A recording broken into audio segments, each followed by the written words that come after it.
मध्य पूर्व एक बार फिर बारूद के ढेर पर बैठा है और इस बार लड़ाई सिर्फ मिसाइलों या परमाणु कार्यक्रम की नहीं, बल्कि उस समुद्री रास्ते की है जिस पर पूरी दुनिया की अर्थव्यवस्था टिकी हुई है।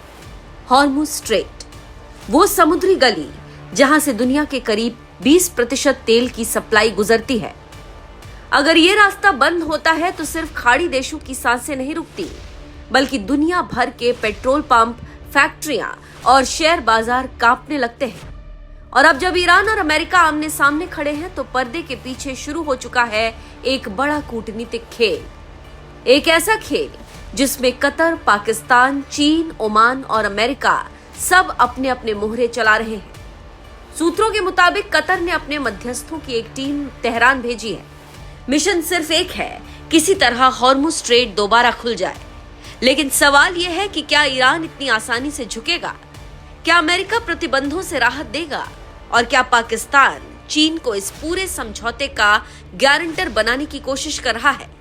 कहानी बेहद दिलचस्प है और इसका असर सीधे आपकी जेब तक पहुंचने वाला है, क्योंकि अगर हॉर्मुज़ बंद रहा तो पेट्रोल डीजल के दाम सिर्फ भारत में नहीं, पूरी दुनिया में आग लगा सकते हैं। बात दरअसल यह है कि ईरान अब सिर्फ सैन्य ताकत के दम पर नहीं, बल्कि आर्थिक दबाव बनाकर अमेरिका और उसके सहयोगियों को झुकाना चाहता है। इसीलिए ईरान ने एक नया ढांचा तैयार किया है जिसका नाम है पर्शियन गल्फ स्ट्रेट अथॉरिटी, यानी PGSA।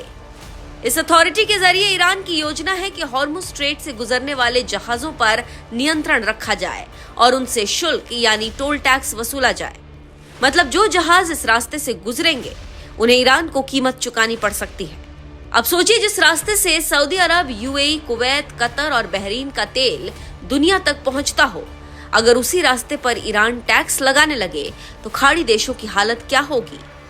यही वजह है कि अब अरब देश भी खुलकर ईरान के खिलाफ खड़े होने लगे हैं। सऊदी अरब, यूनाइटेड अरब अमीरात, बहरीन, कुवैत और खुद कतर, इन सभी देशों ने अंतर्राष्ट्रीय समुद्री प्राधिकरण को संयुक्त पत्र भेजा है और साफ कहा है कि ईरान अंतर्राष्ट्रीय जलमार्ग पर कब्जा जमाने की कोशिश कर रहा है। यानी मामला सिर्फ अमेरिका बनाम ईरान का नहीं रहा, अब पूरा खाड़ी क्षेत्र इसमें शामिल हो चुका है। लेकिन सबसे दिलचस्प मोड़ यहाँ आता है कतर, जो अब तक खुद को तटस्थ दिखा रहा था, अब सीधे मैदान में उतर आया है। खबरों की माने तो कतर एक ऐसे समझौते पर काम कर रहा है जिसके तहत ईरान हॉर्मुज़ स्ट्रेट खोल देगा और बदले में अमेरिका कुछ प्रतिबंधों में राहत देने पर विचार करेगा। साथ ही ईरान की विदेशों में फ्रीज की गई संपत्तियों को लेकर भी बातचीत आगे बढ़ सकती है। यानी एक तरफ तेल का रास्ता खुलेगा, दूसरी तरफ ईरान को आर्थिक ऑक्सीजन मिल सकता है। सूत्रों की माने तो इस प्रस्तावित डील में 30 दिनों की बातचीत का ढांचा भी शामिल है। इन 30 दिनों में ईरान के परमाणु कार्यक्रम पर नई बातचीत हो सकती है।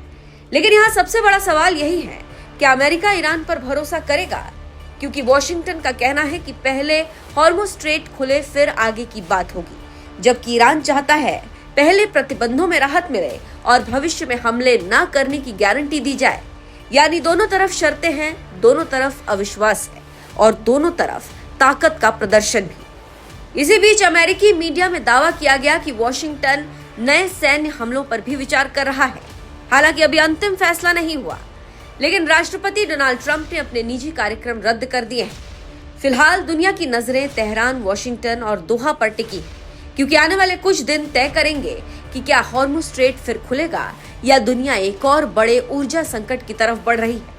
और अगर बातचीत विफल हुई तो सिर्फ तेल बाजार नहीं, पूरी वैश्विक राजनीति में भूचाल आ सकता है।